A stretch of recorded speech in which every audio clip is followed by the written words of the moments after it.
हम लोग जो चेज़ स्किन केयर इंस्टीट्यूट और Chase aromatherapy cosmetics new Delhi के अंदर जो अलग अलग तरह के कोर्सेज करवाते हैं, जिसमें 2 दिन का कोर्स है या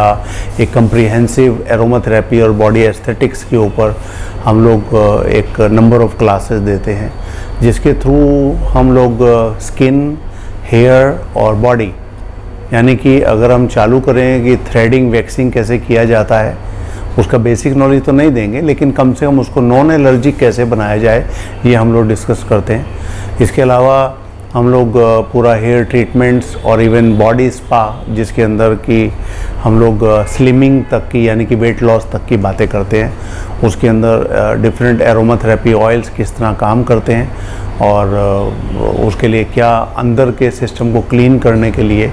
हमारे को अलग अलग तरह की डाइट चूज़ करनी है, उसके बारे में नॉलेज दिया जाता है। इसी कड़ी के अंदर आज हम एक ऐसे सब्जेक्ट के ऊपर बात कर रहे हैं जिसका कि सिर्फ लेना देना स्किन एलर्जी से है, और ये एक ऐसा मैटर है कि जो इस मौसम के अंदर काफ़ी बढ़ जाता है, यानी कि बरसात और उसके आसपास का मौसम काफ़ी डेंजरस होता है, उसके अंदर एलर्जीज़ काफ़ी बढ़ती हैं। प्लस एक और चीज़ जो देखी गई कि ब्यूटी पार्लर के अंदर जितने भी सिस्टम यूज़ किए जा रहे हैं, उसके अंदर से शुरुआत होती है आपकी आईब्रोज़ या जिसको हम कहते हैं फेशियल हेयर की थ्रेडिंग से, और थ्रेडिंग के बाद हम लोग करवाते हैं बॉडी वैक्स, यानी कि उसमें फेशियल अनवांटेड हेयर का वैक्सिंग भी होती है, जिसको कि हम लोग कटोरी वैक्स कहते हैं, और साथ में हम लोग बॉडी वैक्स भी करते हैं, जिसमें अंडर आर्म भी करते हैं, बिकनी ब्लीच भी, बिकनी वैक्स भी करते हैं, प्लस हाथों पैरों की जो वैक्सिंग किया जाता है, जिससे कि, और आजकल तो मैंने देखा है कि जेंट्स के अंदर जो नई जनरेशन आई है उसके अंदर भी ये बहुत ज़्यादा पाया जा रहा है कि वो लोग अपने हैंड्स के ऊपर जो हेयर्स हैं, हमारे हाथों के ऊपर, पैरों के ऊपर, उसके ऊपर भी वो काम कर रहे हैं। हालांकि एज ए स्किन थेरेपिस्ट तो कई बार हम लोगों को लगता है कि ये एक अच्छी बात नहीं है, क्योंकि आपको नहीं मालूम कि आपके शरीर के ऊपर जो कुदरती जो बाल आए हुए हैं उनका कितना अच्छा इफ़ेक्ट होता है, जिसको कि मैं ऑस्मेटिक इफ़ेक्ट कहता हूँ। और ऑस्मेटिक इफ़ेक्ट का मतलब होता है कि आपके शरीर के अंदर या वातावरण के अंदर जो टेम्परेचर है, जो क्लाइमेटिक कंडीशंस हैं, और आपके शरीर के अंदर जो क्लाइमेटिक कंडीशंस हैं, यानी कि जैसे आपका बॉडी का टेम्परेचर, चाहे बाहर कितनी भी सर्दी हो जाए या कितनी भी गर्मी हो जाए, अगर टेम्परेचर आपकी बॉडी का रहता है 37 पॉइंट समथिंग और 36.7, अगर आप 37 के आसपास का अगर टेम्परेचर पाते हैं फ़ारेनहाइट के अंदर, तो डिग्री के अंदर, तो आप ये भी मान के चलेंगे कि आपका बाहर का टेम्परेचर तो 2 डिग्री भी हो सकता है और 50 डिग्री भी हो सकता है। तो ये जो डिफरेंस है उसको आपकी बॉडी कैसे झेलती है, कैसे अपने आप को अडेप्ट करती है, उसके अंदर आपके फेशियल हेयर और आपके बॉडी के ऊपर जो हमारे हेयर्स हैं ये काफ़ी हेल्प करते हैं। यानी कि आपके बॉडी से जो मॉइस्चर इधर से उधर जाएगा उसका लेना देना आपके हैंड्स के ऊपर, बॉडी के ऊपर जो हेयर्स हैं उसके थ्रू होता है, जिसको हम कहते हैं ऑस्मेटिक प्रेशर। तो ऑस्मेटिक प्रेशर से जो हम लोग कर रहे हैं वो हम लोग यहाँ पर थोड़ा प्रकृति के खिलाफ हो जाते हैं, नेचर के अगेंस्ट में काम करते हैं, और हम आज के दौर में ब्यूटी इंडस्ट्री के अंदर ये काफ़ी जायज़ आया। लेकिन एक इसके साइड इफ़ेक्ट्स भी आते हैं। अगर आप किसी की आईब्रोज़ करते हैं या फेस के ऊपर कोई थ्रेडिंग करते हैं, तो भी ये देखा गया है कि कई बार स्वेलिंग बहुत ज़्यादा आती हैं, कई बार उसमें दाने निकल आते हैं, जिसको आप एक्ने या पिंपल कह सकते हैं, और कई बार तो इतना ख़तरनाक हो जाता है कि फुल बॉडी के ऊपर उसके कारण काफ़ी आपको रैशेज़ आ सकते हैं, यानी कि छोटे छोटे नहीं, मोटे मोटे दाने भी निकल सकते हैं। तो ये उसके साइड इफ़ेक्ट्स हैं। यानी कि अगर आपकी बॉडी काफ़ी ससेप्टिबल है या एलर्जिक है तो आपको ये चीज़ें नहीं करवानी चाहिए। हाँ, इसके अंदर और बड़ी सारी चीज़ें हैं कि जो जानने की ज़रूरत है। हम लोगों ने ब्लीच करते हुए देखा है लोगों को कि उनके फेस के ऊपर काफ़ी ईचिंग होती है, और ईचिंग के अलावा उनके स्किन के ऊपर स्वेलिंग्स या रेडनेस आ जाती है, और रैशेस या एलर्जीज बड़ी जल्दी आती हैं। ऐसे ही आपके जैसे हम आज जो डेमो कर रहे हैं, एक वैक्सिंग का कर रहे हैं, जो आर्म्स के ऊपर हम लोग डेमो कर रहे हैं, उसके अंदर भी हम लोग ये पा रहे हैं कि अधिकतर वैक्सिंग करते हैं, स्पेशली आर्म्स का और लेग्स का,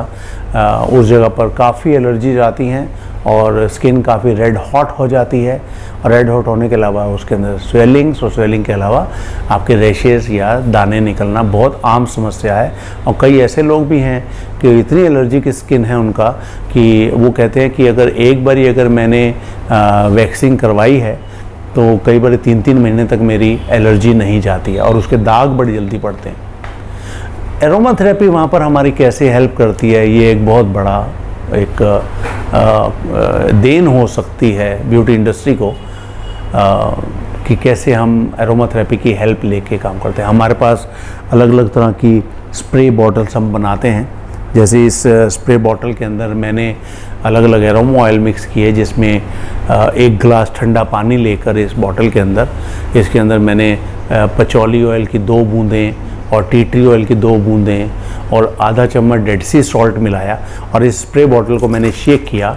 और जिस एरिया के ऊपर मेरे को दाने निकलते हैं या रैशेज़ होते हैं या इस तरह की समस्या आती है, मैं खाली इस पानी का वहाँ पर स्प्रे कर देता हूँ। इसके अंदर इतना पानी है कि अगर फुल फेस के ऊपर मैं स्प्रे करने लगूँ तो कम से कम भी 10-12 बार काफ़ी हो जाएगा। और इसकी टोटल कीमत तो खैर 25-30 रुपये से ज़्यादा नहीं बनती है, लेकिन ये पानी काफ़ी कारगर है। एरोमा थेरेपी का एंटी एलर्जिक या नॉन एलर्जिक वाटर अगर बनाना हो तो ये बॉटल के अंदर tea tree oil, patchouli oil और डेड सी सॉल्ट को मिक्स करके मैं बना सकता हूँ। और कितना अच्छा काम आज हम यहाँ पर करने वाले हैं,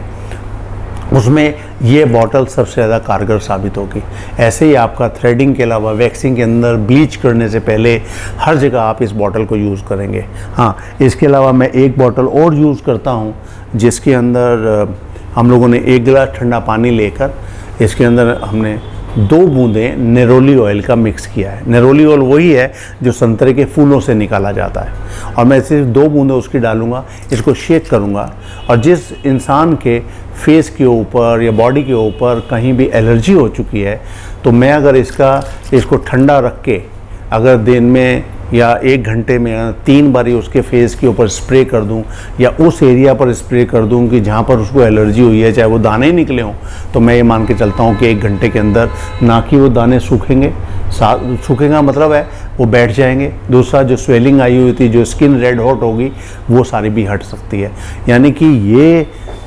3 या 4 जो एरोमा ऑयल्स हैं, ये आपकी पूरी स्किन के ऊपर कितना भी अच्छा या बुरा आप ट्रीटमेंट कर रहे हो, जैसे थ्रेडिंग के थ्रू या वैक्सिंग या ब्लीच के थ्रू करते हैं, तो उनके साइड इफ़ेक्ट्स को बड़ी जल्दी हटा लेता है। हाँ, इतना ज़रूर है कि वैक्सिंग के लिए देखिए हम लोगों ने एक पर्टिकुलर सिस्टम निकाला है जिसके अंदर मेरे हाथ में एक लेवेंडर का प्री वैक्सिंग जेल है। और प्री वैक्सिंग जेल का मतलब होता है कि जैसे ही मैंने मैं बॉटल्स का स्प्रे करूँगा हैंड्स के ऊपर या फेस के ऊपर, उस पर्टिकुलर जगह ऊपर थोड़ा सा जेल निकाल के अगर मैं लगा लूँ, और ये प्योर एरोमा थेरेपी का जेल है जिसमें लेवेंडर ऑयल को बेस करके यूज़ किया गया है, और उसको अगर मैं लगाने के बाद उसकी मसाज करूँ और मसाज करने के बाद उसको ड्राई कर दूँ, और ड्राई करने के बाद जब मैं अपना काम करता हूँ, चाहे मैं थ्रेडिंग का करूँ या वैक्सिंग का करूँ या ब्लीच का करूँ, तो मेरा एक भी साइड इफ़ेक्ट नहीं आता।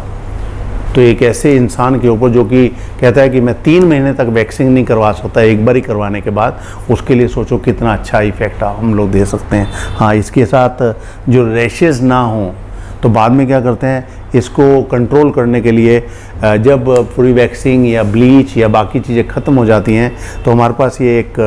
लेवेंडर का ही बनाया हुआ, प्योर लेवेंडर ऑयल से बनाया हुआ आफ्टर वैक्सिंग ऑयल या आफ्टर वैक्सिंग लोशन, ये हम लोग आपको प्योर सामने रखते हैं। और इसकी 2-3-4 बूंदें लेकर जहाँ पर भी आपने ट्रीटमेंट दिया है वहाँ पर आप लगा दीजिए इसको, और लगाने के बाद आप देखेंगे कि बिल्कुल स्किन स्मूथ होने लगी है, सॉफ्ट होने लगी है, और साथ में जो साइड इफ़ेक्ट पर्टिकुलर चीज़ के आ सकते थे वो एक भी नहीं आता है। तो ये चीज़ें हैं कि जो कि जानना ज़रूरी है कि कैसे हम यूज़ करें और कितना अच्छा ब्यूटी इंडस्ट्री, जैसे आपके ब्यूटी पार्लर वगैरह के अंदर